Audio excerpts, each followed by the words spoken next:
3. It's a Monday evening, and I'm sitting in my boss's office and the phone rings. And he picks it up, and I hear him say, "Mr. President, how are you feeling?" On the other end of the line is President Cyril Ramaphosa. And in 40 minutes, he'll be going on live television to address the nation and to tell us that we'll be going into lockdown for 3 weeks. I knew this day was coming. At least I thought this day was coming. It had been spoken about for sure. Countries around the world had begun to lock their countries down in some shape or form. The virus was spreading at a rate that we couldn't predict, and if it hit the communities in South Africa, it would have been detrimental. It needed to be done. And so as I sat there listening to the president, assured, determined, calm, courageous, I knew we were doing the right thing. But I sat there thinking about what this would mean for me. That evening, I sat with my boss, looking at pieces of legislation from around the world, countries like the United States, India, China, Italy, the UK, trying to have a sense of how those countries decided to lock themselves down, what industries they decided to go. We knew that we would need to look to pass something that was fit for purpose in South Africa, something that truly would mean that people did stay at home and that we would stop the spread of the disease.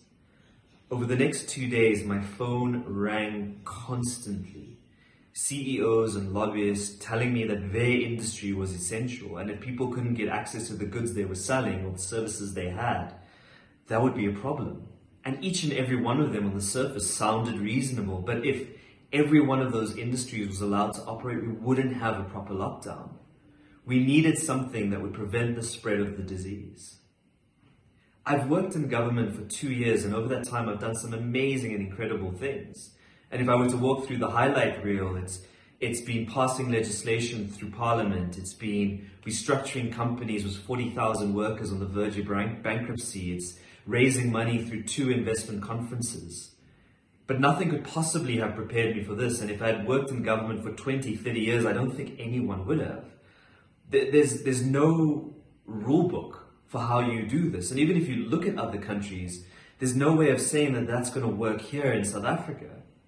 We were doing things in an incredibly quick time. From the moment that the president announced that we'd go into lockdown to the moment that actually the doors closed on the country, we had about 2.5 days. And we needed to be clear and precise in how we communicated to the people. After that period of time, by the end of the week, we had worked through several pieces of legislation, not only to determine what the essential services would be and the kind of goods that could be sold, but also to ensure that price gouging in those goods could be properly criminalized and that competition could continue in the country. On the Saturday, the very first Saturday of the lockdown, I get a call from my boss. I'm tired, exhausted, completely beat down and weary, and I'm actually at the grocery store as he calls me. One of the pieces of legislation we put out had a small mistake. A mistake that probably would be okay, but if misinterpreted, could have massive ramifications. I would need to change it and change it very quickly.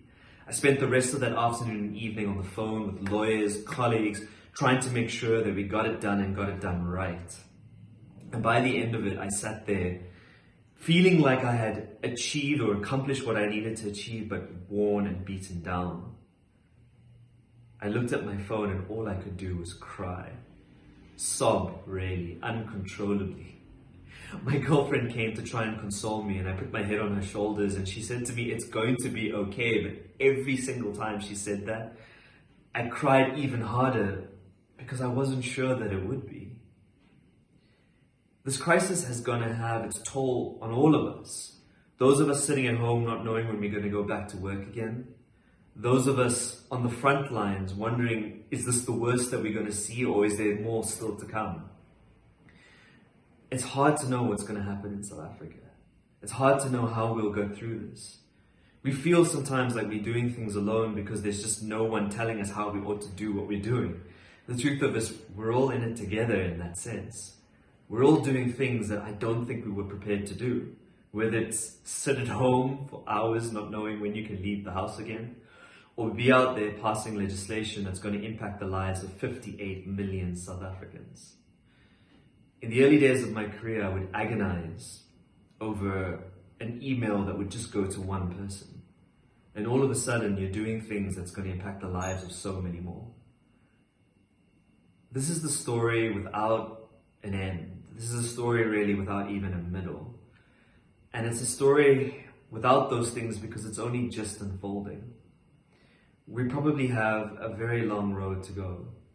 And between now and that moment when we can step outside and breathe the fresh air again, there's going to be a lot of pain and maybe some more tears. But I know that there'll be a lot of grit. And I've seen that around me, that people have pulled through, tears and all. And I'm hoping if we continue doing it that way, well then, we'll get there.